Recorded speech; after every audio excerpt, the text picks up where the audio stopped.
Namaste. Welcome to my channel, the UPSC Game. Hi everyone, my name is Vijay, and today we are going to start a new series, that is PIB News Analysis for UPSC CSE. Now, today, the 4th of July 2025, we shall start the PIB News Analysis without any delay. With our first news today, President of India unveils the trophies of Durand Cup tournament. Well, it is not very much important to know about the Durand Cup tournament, but you have to just know for what sport does the Durand Cup tournament is held. The sport involved is football. It can be asked in prelims or any other UPSC exams, right? Then for the next news, Vice President to visit Kerala on July 6th or 7th, 2025. Here, Vice President is to offer prayers at Guruvayur Temple in Thrissur of Kerala, right? Here the important points you have to know is the Guruvayur Temple is in Thrissur, that is in Kerala, right? And the god related to the Guruvayur Temple, that is Lord Krishna. The next news is the list of outcomes Prime Minister's state visit to Trinidad and Tobago. We all know that Prime Minister is going to visit multiple countries, right? And one of them is Trinidad and Tobago, right? There are some important initiatives and announcements made by the Prime Minister also, which we have to learn.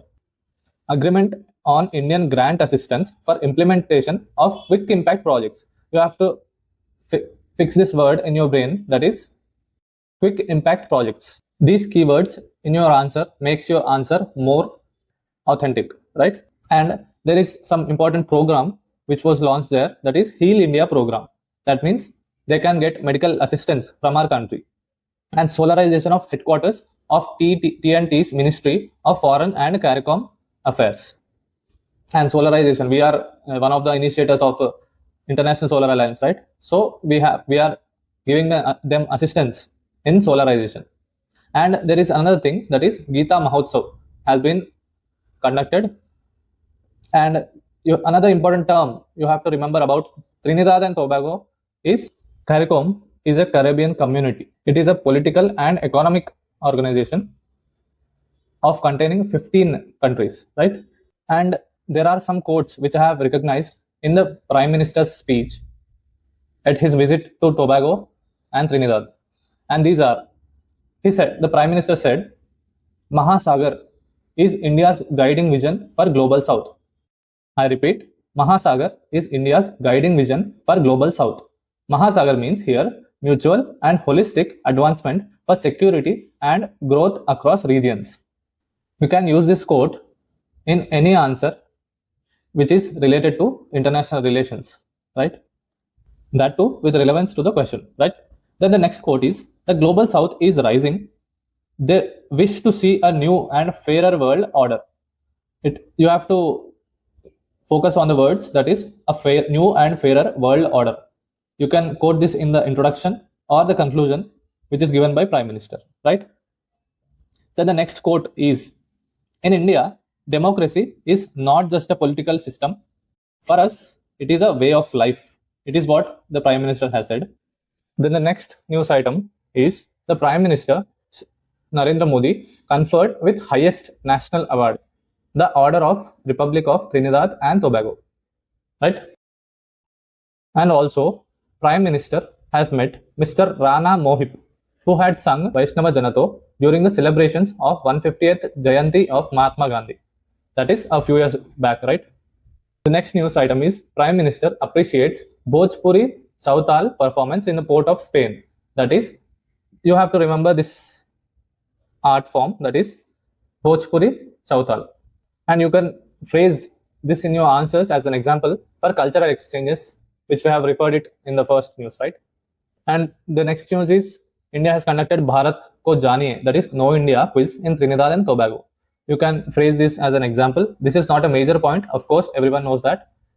And also here, you have to remember, that is the Girmitiya community, which has been taken by the British during the colonial period from Bihar and adjacent regions as a bonded labor, right? And also when you listen the term Girmitiya community here, you have to get related to the term, that is the Pravasi Bharatiya Divas, right? You know, mostly the PIOs are all involved in this, right? And when is Pravasya Bharati Divas conducted? That is 9th January, right? And 18th Divas has been conducted in 2025, right?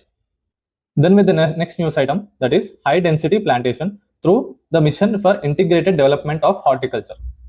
This news is from our agriculture minister has went to Jammu and Kashmir for a college or university. There, this mission was discussed. That is mission for integrated development of horticulture, right? And high density plantation is being conducted under this mission. There, the minister also spoke about 6-point agricultural strategy outlined by Prime Minister Modi, which includes the increasing production, that number one is production, reducing cost of cultivation, ensuring fair prices, providing proper compensation for losses, diversifying agriculture, promoting natural farming while preserving land for future generations. I repeat again, 6-point agricultural strategy, right? Number one is production, increasing the production. Number two is decreasing the cost of cultivation, right? And number three is increasing fair prices, right? And proper compensation for losses. And then diversifying agriculture, then promoting natural farming. These are the points you have to remember as basic structure for any agricultural strategy, right?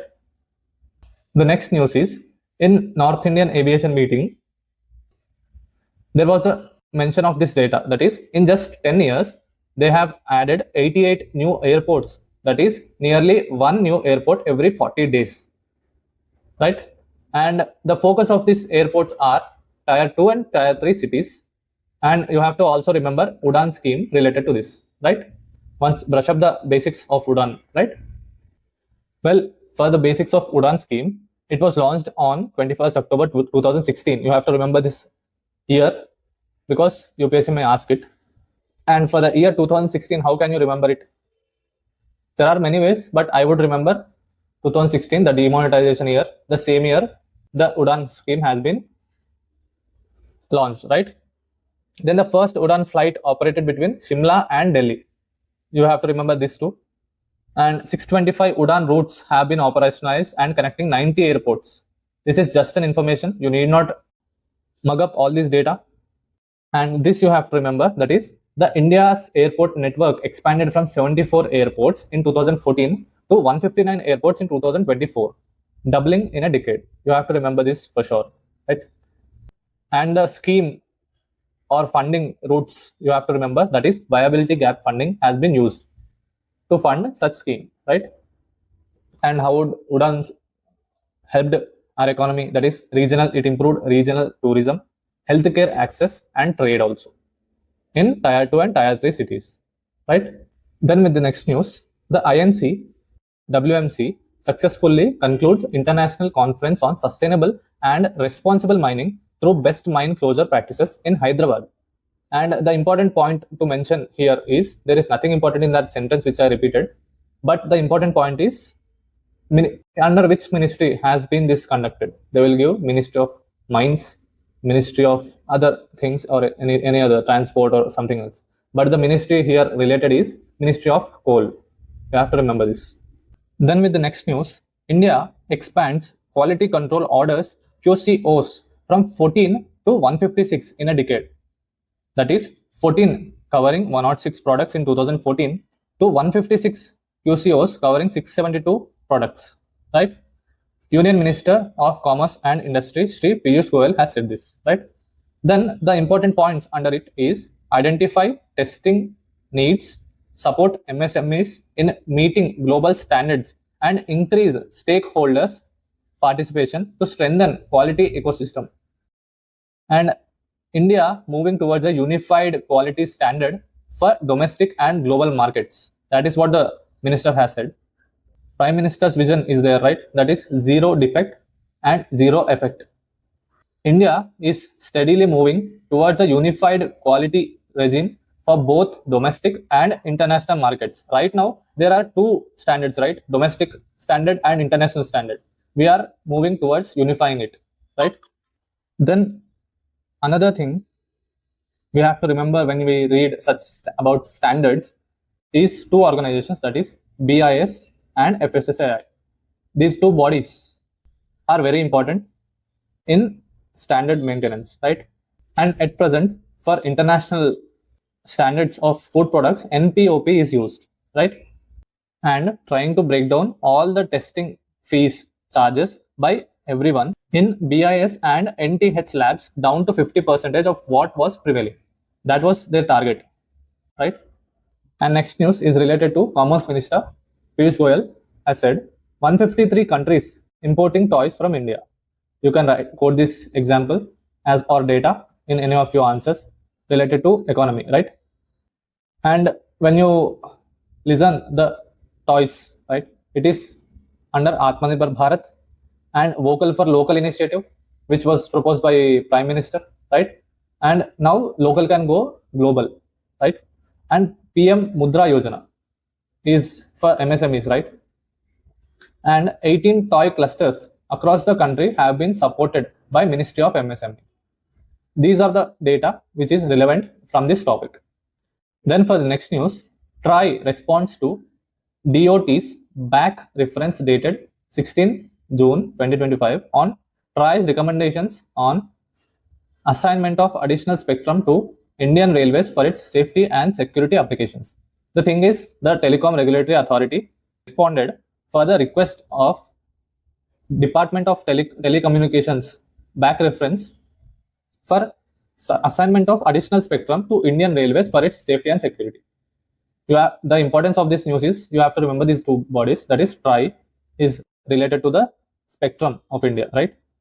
And then Department of Telecommunications is for communication and they are helping the railways to get safe and secure, right?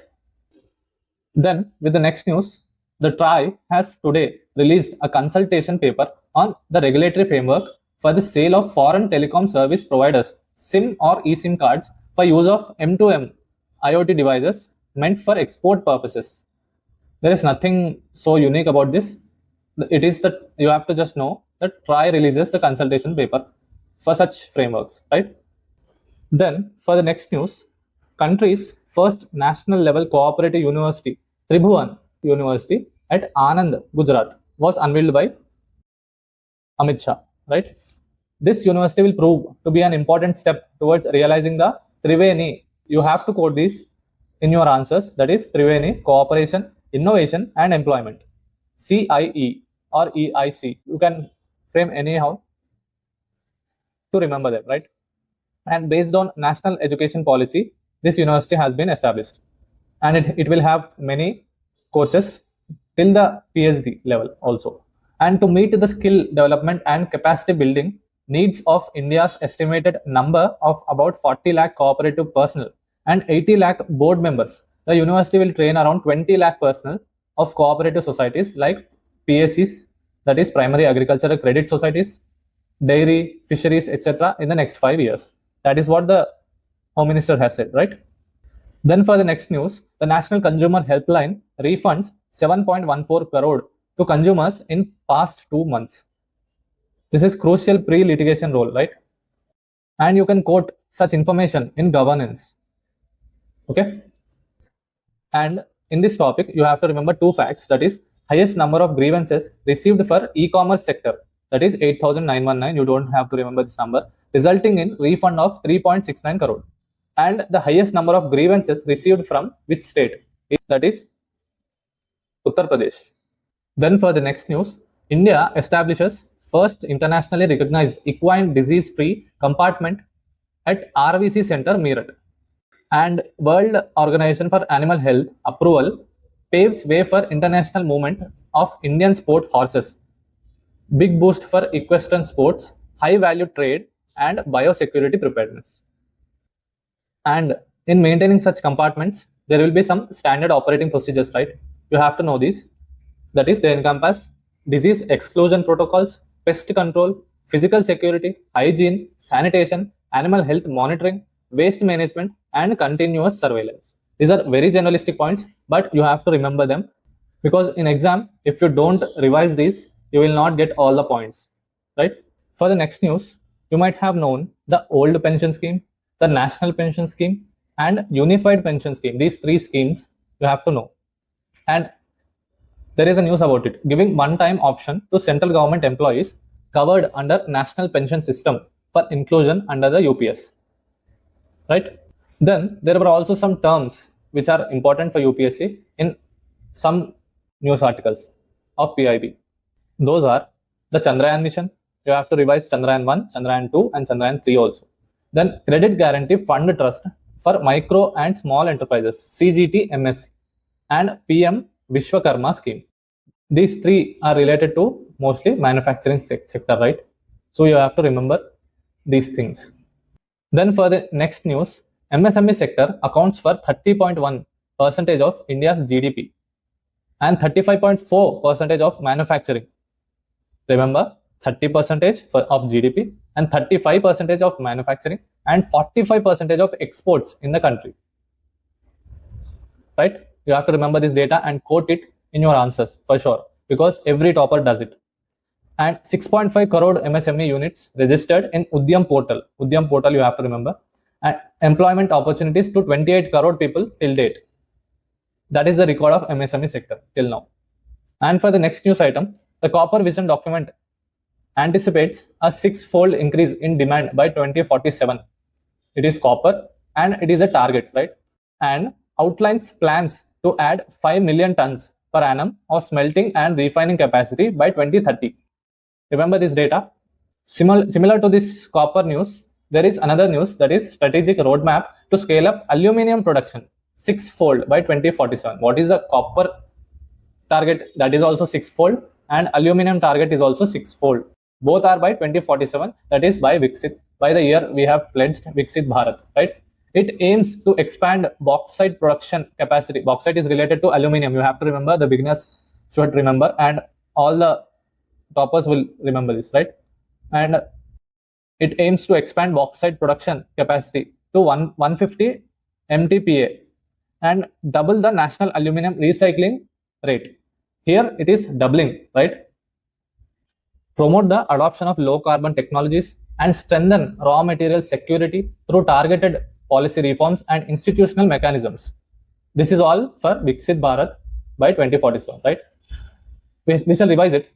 That is aluminum production six-fold by 2047, and aim is to increase the capacity to 150 MTPA, right? And double the national aluminum recycling rate, right? Double the recycling and promote the adoption of low carbon technologies and strengthen raw materials like security, right? Now, for the next news, developed under the aegis of Ministry of Personnel, Public Grievances and Pensions, SISTI is a pioneering initiative to enhance digital content creation, capacity building, and knowledge dissemination for government functionaries and scholars. When you listen the term Ministry of Personnel, Public Grievances and Pensions, you have to remember that this topic is related to governance. And here he is saying that SISTI is a pioneering initiative to enhance digital content creation and capacity building and knowledge dissemination for government functionaries, right? You can quote such examples in governance answers. Then there was a mention of Lakpati Didi initiative in the PIB news. And what we have to remember is Lakpati Didi initiative is under which ministry? That is Ministry of Rural Development. And when you see the Lakpati Didi scheme, it is a self-help group member with an annual household income exceeding rupees 1 lakh, and it helps in financial success, sustainable living practices, and decent standard of life. Then for the last news of the day from PIB News is a new low-cost sensor can help detect toxic sulfur dioxide SO2. You have to remember this. Sulfur dioxide is toxic, right? Responsible for respiratory irritation, asthma attacks, and long-term lung damage at extremely low concentrations. You have to remember this. There are similar type of questions in the UPSC prelims in the previous year questions, right? And new low-cost sensor can help. It is what the government is saying. And sulfur dioxide is a toxic air pollutant. You have to remember this, and commonly released from vehicles and industrial emissions. And even minute exposure can cause serious health issues and long-term lung damage. Then with this, we shall end today's PIB news analysis. Jai Hind. कृतज्ञाहम्